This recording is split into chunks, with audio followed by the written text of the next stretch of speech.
जय कार सिद्ध। अभी हम देवता पूजन देख रहे हैं। तो देवता पूजन में अभी देखो हम चंद्र देवता देख रहे हैं, चंद्र देवता। तो अभी ये चंद्र देवता जो है, तो ये देवता का स्थान कहाँ रहता है? तो देखो अपना मन में रहता है, मन, माइंड, माइंड, मन में उसका स्थान रहता है। अच्छा, तो उसकी प्रतिष्ठा क्या है? तो प्रतिष्ठा यहाँ होती है एक आकाश। प्रतिष्ठा है नहीं, उसका आधार किसका है? तो आधार है आकाश है, अंतर्यामी है, आधार हो गया। हाँ, और दूसरा उसका सीक्रेट नेम क्या है? जैसा उपनिषद बताया जाता है ना, तो उसका सीक्रेट नेम है आनंद। यानी देखो मन, मन तो आनंद की निर्माण, आनंद कहाँ निर्माण होता है? आनंद मन में निर्माण होता है। तो देखो आगे चल के उपनिषद समझा रहे हैं। तो अभी क्या होता है, ये मन जो है ना, ये देव अपना जो आदमी जो है ना, मनुष्य जो है, वो क्या करता है? एक पति या पत्नी, स्त्री होगी तो वो पति चाहती है और पुरुष होगा तो वो पत्नी चाहती है। तो अभी देखो दोनों एकत्र आ गए। हाँ, तो अभी वो पत्नी होगी और पति हो गया। तो आगे क्या होता है? आगे संतति निर्माण होगी। देखो अभी ये संतति जो है ना, वो आनंद बताया जाता है। देखो आती ये पुत्र जो निर्माण हो गया ना, दोनों को संयोग से, यही आनंद का कारण बताया जाता है। तो देखो ये इसलिए पुत्र, ये आनंद बताया जाता है। तो क्या होता है, ये आनंद को ये अनुभूति जो है तो पुत्र के माध्यम से आ जाती है। और फिर क्या होता है, चंद्र जो है ना, तो चांद का अर्थ होता है आनंद, आनंद। तो अभी एक ऐसा है, देखो अभी मन जो कारण है, तो कोई बोलेगा अरे मन तो है, तो फिर मन के कारण कुछ सिचुएशन ऐसे निर्माण हो जाएगी कि वो दुख कारण भी हो जाएगा। फिर तुम सिर्फ आनंद ही क्यों बता रही है? तो देखो क्या बताया जाता है, ये दुख कारण जो है ना, ये दुख जो है ना व्यावहारिक सत्य है। देखो, और आनंद जो है वो पारमार्थिक सत्य है। तो हम क्या ये देखना चाहते हैं? हम पारमार्थिक जो सत्य है वही देखना चाहते हैं, इसलिए हम आनंद बताते हैं। तो इसलिए उपनिषद समझाते हैं कि आनंद ये क्या है, कैसा आनंद कैसा है? ये पारमार्थिक सत्य है, पारमार्थिक सत्य है। हाँ, और ये दुख कैसा है? दुख है जो है ना, ये व्यावहारिक सत्य है। और ये व्यावहारिक सत्य है, इसलिए दुख है, इसलिए उसे मिथ्या माना जाता है, यानी उसे प्राधान्य नहीं दी जाता। तो ये व्यावहारिक सत्य है, इसलिए उसे मिथ्या माना जाता है।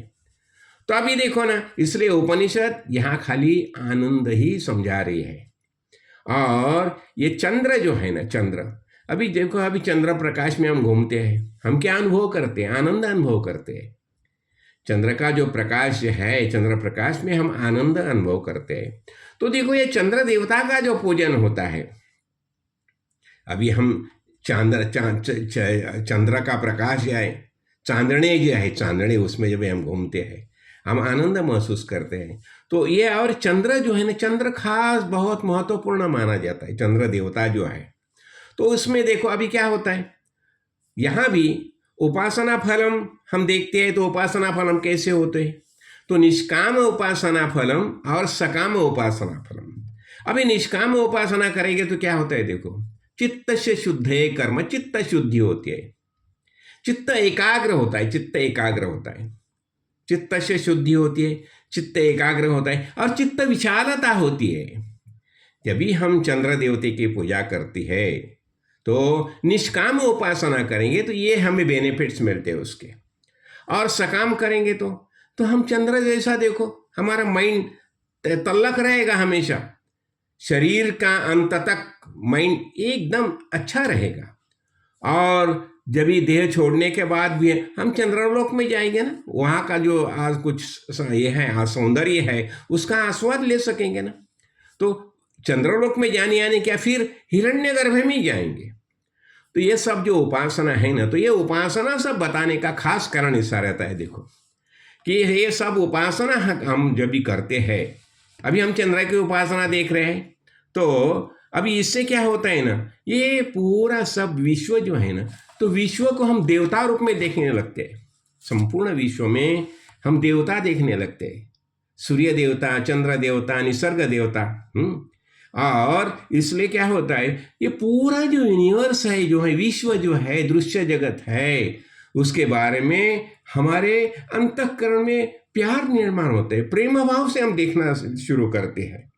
और ये अभी देखना, हम वायुदेव का ध्यान किया, सूर्यदेव का ध्यान किया, तो अब ये सब एकत्र करने से क्या होता है, विश्व देवता पूजन होने लगता है। देखो अभी विश्व देवता पूजन हो जाएगा, हाँ, तो अभी इससे हमारा ये संपूर्ण विश्व की तरफ देखने का नजारा ही बदल जाएगा। तो विश्व कोई मुझसे अलग नहीं है, ये विश्व का निर्माण हमने ही किया है। हमने यानी देखो, हमने यानी चिन्मय परमेश्वर परमात्मा, यही देखना।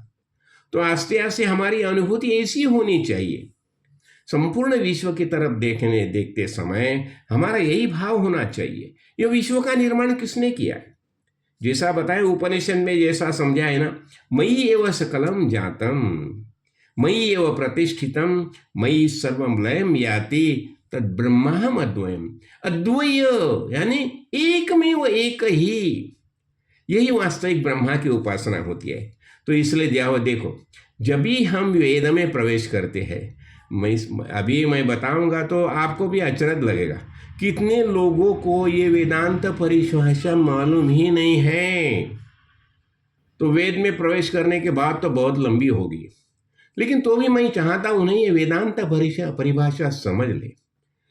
इष्ट देवता पूजन जरूर करो, इष्ट देवता पूजन अपनी अपनी खुद की देवता होती है, उसकी पूजा करो, लेकिन वो इष्ट देवता के तरफ देखते समय ऐसे भाव से देखो, विश्व देवता पूजन, या हमारी इष्ट देवता है ना, उसमें ही संपूर्ण विश्व निहित है, इस दृष्टिकोण से देखना शुरू करो। तो हमने क्या देखा यहाँ, संक्षेप में हम चंद्र देवता पूजन देख ली, और चंद्र जो है माइंड का कारण है। देखो, और जब भी होरोस्कोप में चंद्र की पोजीशन अच्छी रहेगी ना, चंद्र होरोस्कोप जब भी निकालते हैं ना, ज्योतिष शास्त्र देखते हैं जब भी, तो चंद्र की पोजीशन अच्छी रहेगी तो उसका माइंड भी तल्लक रहता है। हाँ, मन से वो बहुत और मस्त मजे में रहना सीखता है। तो इसलिए हमें आनंद अनुभव करना होगा। तो अभी बोला ना, ये पुत्र जो है, तो पुत्र का और दूसरे पुन्नाम नरकस्य त्रायते इति पुत्र, ऐसा बताया जाता है। कुछ है क्या, कुछ है, तो पुत्र होने से वो हमें कुछ नरक से बचा देता है। एनीवे, जो कुछ है सो, लेकिन उससे हम आनंद महसूस करते, क्यों, पुत्र हमारा ही प्रतिबिंब होता है ना। पुत्र कौन है, हमारा ही प्रतिबिंब रहता है, इसलिए हम उससे आनंद अनुभव कर सकते हैं।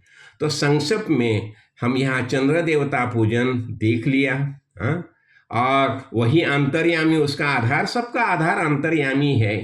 अंतर्यामी यानी जो कार्य ब्रह्म जो है, तो कार्य ब्रह्म के पीछे कारण ब्रह्म है, तो कारण ब्रह्म यानी अंतर्यामी, यही सबका आधार है।